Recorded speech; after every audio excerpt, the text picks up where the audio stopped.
चिराग पासवान और तेजस्वी यादव अगर बिहार विधानसभा के चुनाव में एक साथ आ गए तो क्या होगा?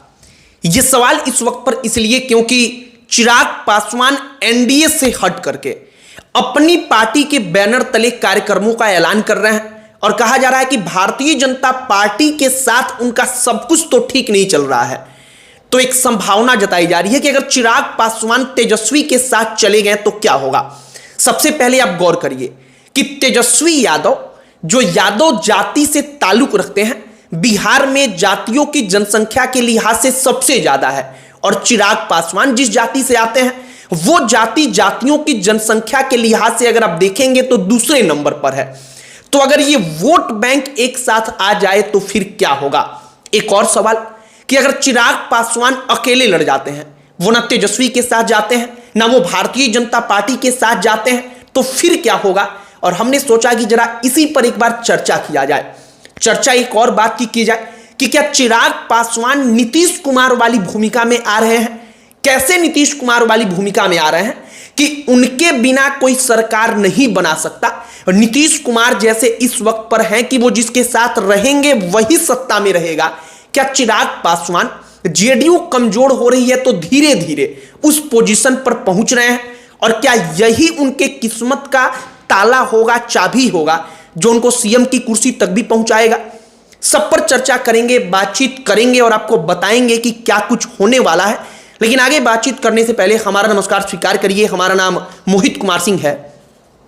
जब बिहार में जातिगत जनगणना का जो पूरा का पूरा परिणाम था, डेटा था, वो सामने आया तो उसमें क्या पता चला?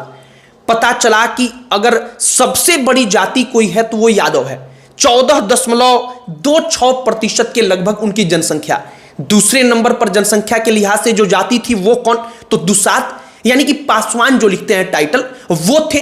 कितना जनसंख्या? तो उनकी जनसंख्या 5.31%।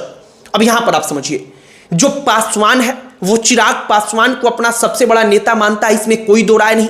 और जो यादव है बिहार में, वो आरजेडी लालू यादव तेजस्वी यादव के साथ है, इसमें भी कोई दो राय नहीं। और एक और बात है कि चिराग पासवान और तेजस्वी यादव के रिश्ते ठीक नहीं है।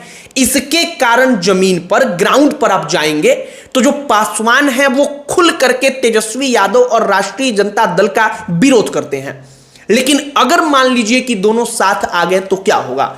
सबसे पहले आप वोट बैंक को समझिए। मान लीजिए कि 14% से ज्यादा यादव, 5.5% के करीब पासवान, तो दोनों को आप मिला लीजिए। और इसके अलावा सबसे बड़ा वोट बैंक जो लालू प्रसाद यादव ने बनाया, जो उनके बेटे के लिए भी आज की तारीख में खड़ा है, उनकी पार्टी के साथ खड़ा है, मुसलमान वोट बैंक, वो 17% से ज्यादा उनकी जनसंख्या है।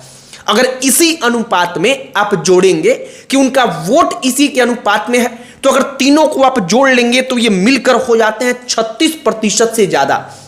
36% से ज्यादा वोट मतलब तेजस्वी यादव और राष्ट्रीय जनता दल की तरफ दिखने लगता है। हो सकता है कि इसमें से कुछ वोट इधर से उधर जाए, लेकिन कुछ ऐसी जातियों का वोट भी इनके फेवर में आएगा जिनको हम लोग मानते हैं कि वो भारतीय जनता पार्टी का कोर वोटर है। लेकिन अगर तेजस्वी और चिराग एक साथ मिल गए तो एक बात तय हो जाएगा कि शायद तब वाकई में असल तौर पर भारतीय जनता पार्टी और जनता दल यूनाइटेड अगर एक साथ लड़ेंगे और चिराग तेजस्वी एक साथ, तो सही मुकाबला तब हो पाएगा। और एक और बात कही जा रही है कि अगर चिराग चले गए तो फिर एनडीए का खेल भी वहां पर खत्म हो सकता है। वैसा इसलिए क्योंकि दलित वोटर्स के लिए, उनको लुभाने के लिए कोई चिराग पासवान जितना बड़ा चेहरा भारतीय जनता पार्टी के पास बचेगा ही नहीं। जीतन राम मांझी निश्चित तौर पर नेता है, लेकिन जीतन राम मांझी आज की तारीख में चिराग जितने ना लोकप्रिय हैं, ना चिराग जितने प्रभावशाली हैं। और जीतन राम मांझी अगर रहेंगे भी तो वो अपनी बिरादरी का वोट काट सकते हैं, ना कि पूरे के पूरे दलित बिरादरी का। अब एक और चर्चा, दूसरा पॉइंट जो है कि अगर चिराग पासवान अकेले लड़ गए जैसा उन्होंने 2020 में किया था, हालांकि 2020 में वो भारतीय जनता पार्टी के उम्मीदवारों के खिलाफ अपना प्रत्याशी नहीं उतार रहे थे, केवल जेडीयू के खिलाफ उतार रहे थे। तो जेडीयू का हाल आप सबने देखा। अगर मान लीजिए कि चिराग पासवान अकेले चुनाव लड़ गए पूरे बिहार में, उनकी पार्टी कहती भी है कि हमारी 243 विधानसभा सीट पर तैयारी है, तो फिर क्या होगा। अब इसका जवाब है कि अगर चिराग अकेले लड़ गए तो सबसे बड़ा नुकसान, सबसे ज्यादा नुकसान अगर वो बीजेपी और जेडीयू के खिलाफ प्रत्याशी उतारते हैं तो बीजेपी और जेडीयू को होगा। इसका एक और कारण है कि चिराग पासवान भले ही दलित बिरादरी से ताल्लुक रखते हैं, पासवान बिरादरी से ताल्लुक रखते हैं, लेकिन उनके फेवर में अगड़ी जातियों के मतदाता भी खड़े रहते हैं, क्योंकि उनको लगता है कि ना, चिराग पासवान कभी कुछ ऐसा नहीं बोलते जो अगड़ी जातियों को दुख पहुंचाए। मसलन उनके पिता रामविलास पासवान रहे, चिराग पासवान रहे, इन तमाम लोगों की राजनीति पर आप गौर करेंगे तो अगड़ी जातियों के नेता ही उनके इर्द गिर्द हमेशा बैठे रहे, और इसीलिए चिराग पासवान का जो इमेज है वो अगड़ी जातियों के बीच भी बेहद अच्छा है। तो अगर चिराग पासवान अपना उम्मीदवार हर सीट पर उतार देते हैं तब भारतीय जनता पार्टी और जनता दल यूनाइटेड को इसका खामियाजा भुगतना ही पड़ेगा, और हो ना हो शायद राष्ट्रीय जनता दल कांग्रेस जो विपक्ष है उसको इसका फायदा मिल जाए। अब तीसरा पॉइंट कि चिराग कैसे नीतीश कुमार वाली पोजीशन में आ रहे हैं। चिराग पासवान के साथ 5 से 6% वोट बैंक खड़ा है। वो अकेले जब 2020 में लड़े थे फिर भी उनके पास 5-6% के करीब वोट आया था। तो कुल मिलाकर के अगर 5-6% वोट है और चिराग पासवान अगर बिहार फोकस राजनीति के बारे में बार बार जिक्र करते हैं, अगर वो वहां पर काम करते हैं और इसको बढ़ा करके अगर वो 14-15% के आसपास ले जा पाते हैं तो नीतीश कुमार के साथ इस वक्त पर वही 15-16% के करीब वोट है। लेकिन फिर भी वो हमेशा सत्ता में मुखिया बनते हैं, क्योंकि वही 15-16% वोट डिसाइडिंग फैक्टर बन जाता है कि वो जिसके साथ जाएगा सरकार उसी की बनेगी। तो अगर जेडीयू कमजोर हो जाएगी, जैसा कि सबका कहना है कि अब नीतीश कुमार के बाद जनता दल यूनाइटेड का अस्तित्व तो शायद ना बचे, वो उतनी प्रभावी ना रहे, तो क्या चिराग पासवान अपने लिए इसमें रास्ता बना सकते हैं?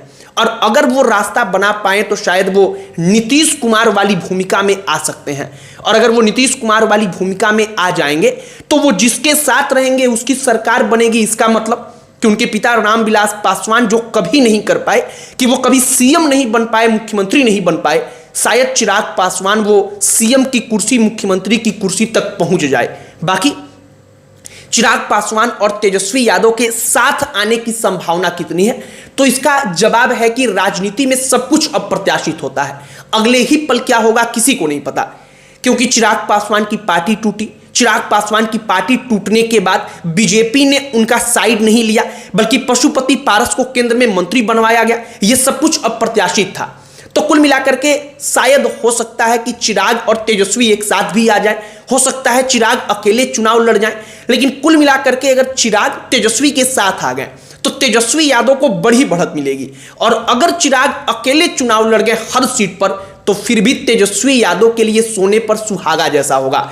बाकी हमने जो सब कुछ आपको बताया, समीकरणों के ऊपर चर्चा किया, इस पर आपकी क्या प्रतिक्रिया है कमेंट बॉक्स में लिखकर बताइएगा।